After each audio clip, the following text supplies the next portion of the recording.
आप सभी को राम राम।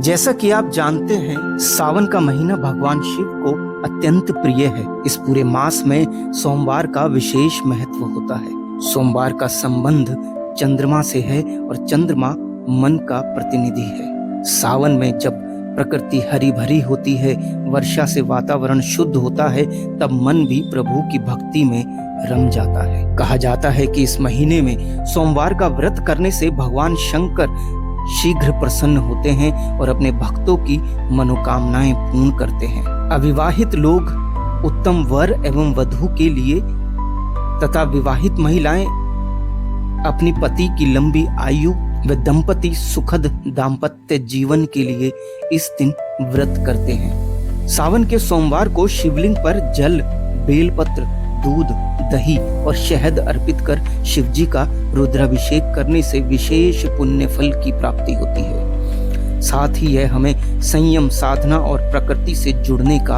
अवसर भी देता है। अतः आइए इस सावन में हम सभी भगवान शिव की उपासना करें, सोमवार के व्रत करें और अपने जीवन को सुख, समृद्धि व शांति से परिपूर्ण करें। सर्वप्रथम आप जल व गंगा जल से भगवान शिव का अभिषेक करें। उसके बाद आप गंगा जल, जल व दूध मिश्रित जल से भगवान शिव का अभिषेक करें।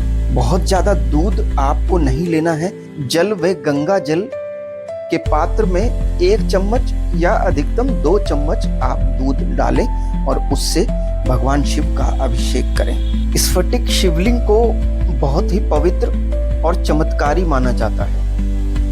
स्फटिक एक पारदर्शी प्राकृतिक क्रिस्टल है जिसे शुद्धता और सकारात्मक ऊर्जा का प्रतीक कहा गया है। स्फटिक शिवलिंग से निकलने वाली ऊर्जा हमारे घर और मन दोनों को शुद्ध करती है। यह नकारात्मक शक्तियों को दूर करता है और मानसिक शांति प्रदान करता है। जो लोग मानसिक तनाव, अनिद्रा या अस्थिरता महसूस करते हैं, उनके लिए स्फटिक शिवलिंग की उपासना अत्यंत लाभकारी है। मान्यता है कि स्फटिक शिवलिंग में चंद्रमा और शुक्र दोनों का प्रभाव होता है, जिससे जीवन में प्रेम, सौंदर्य, सुख और शीतलता का संचार होता है।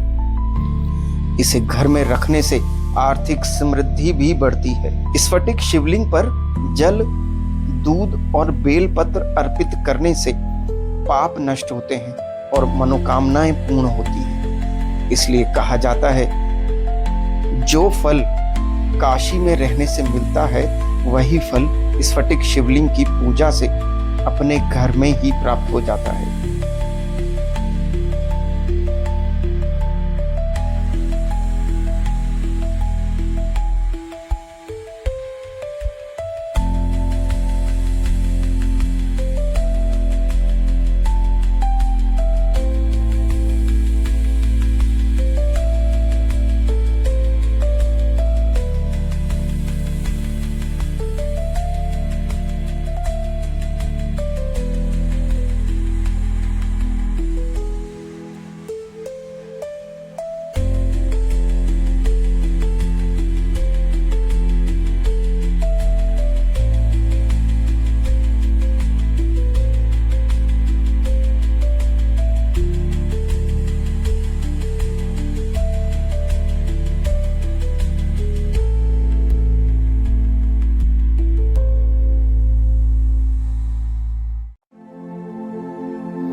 अभिषेक के दूसरे चरण में आप शिवलिंग को अच्छे से स्वच्छ कपड़े से पोंछकर साफ कर एक स्वच्छ आसन प्रदान करें।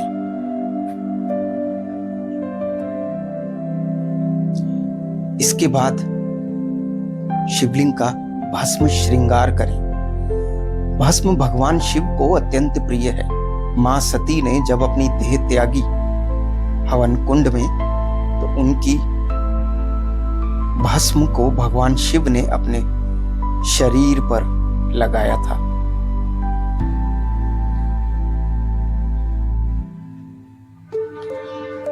भस्म लगाने के बाद आप श्वेत चंदन से शिवलिंग का श्रृंगार करें।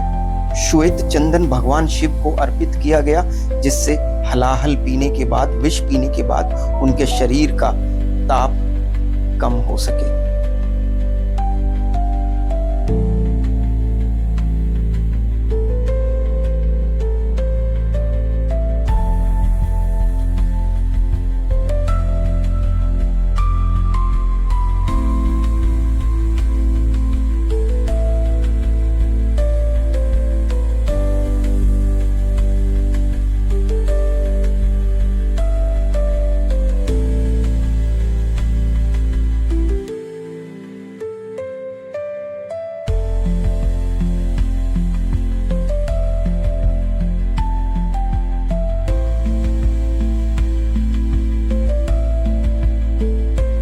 इसके बाद आप शिवलिंग पर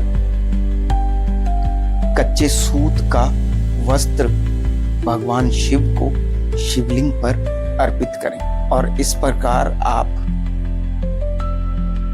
त्रिपुंड शिवलिंग पर बनाएं। मानसिक रूप से उसकी आकृति अपने मस्तिष्क में बिठाएं और वहीं से भस्म और चंदन जो नीचे गिरा हुआ है उसका तिलक भी आप स्वयं लगा सकते हैं। आप सभी जानते हैं भगवान शिव को रुद्राक्ष बहुत प्रिय है।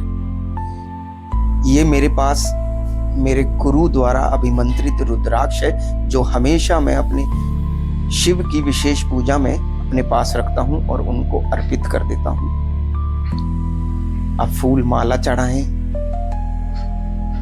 ये धतूरा भगवान शिव को अर्पित करें।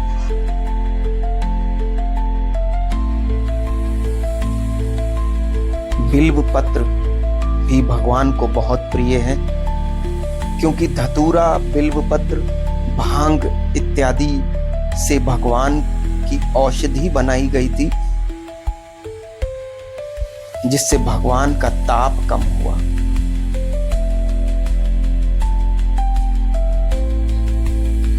आवश्यक नहीं है कि आप सभी चीजें जैसा अक्सर लोग करते हैं शिवलिंग की पिंडी पर ही रखना चाहते हैं, उसी पर रखते हैं। आप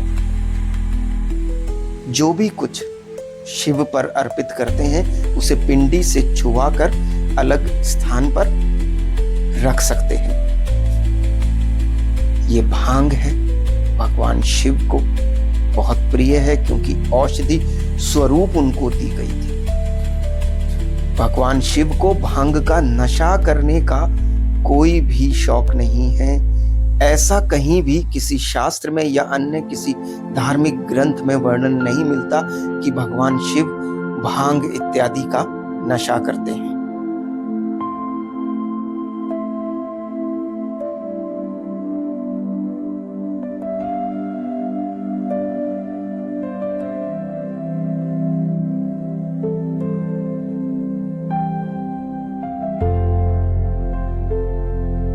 ये आक का पत्ता, ये भी भगवान शिव को हम अर्पित करेंगे।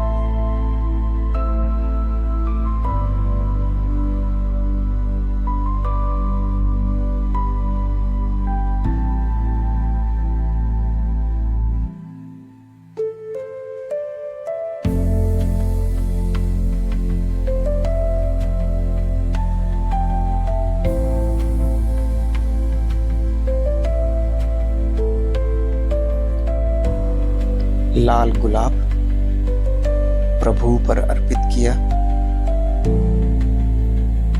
देखिए भगवान शिव का ये प्रतीकात्मक शिवलिंग कितना दिव्य लग रहा है, कितना अद्भुत लग रहा है। और अब मौसम के फल हम भगवान शिव को अर्पित करेंगे। मिष्ठान भी अर्पित किया है और अब इसके बाद पूजा का अगला चरण धूप व दीप हम भगवान शिव को अर्पित करेंगे।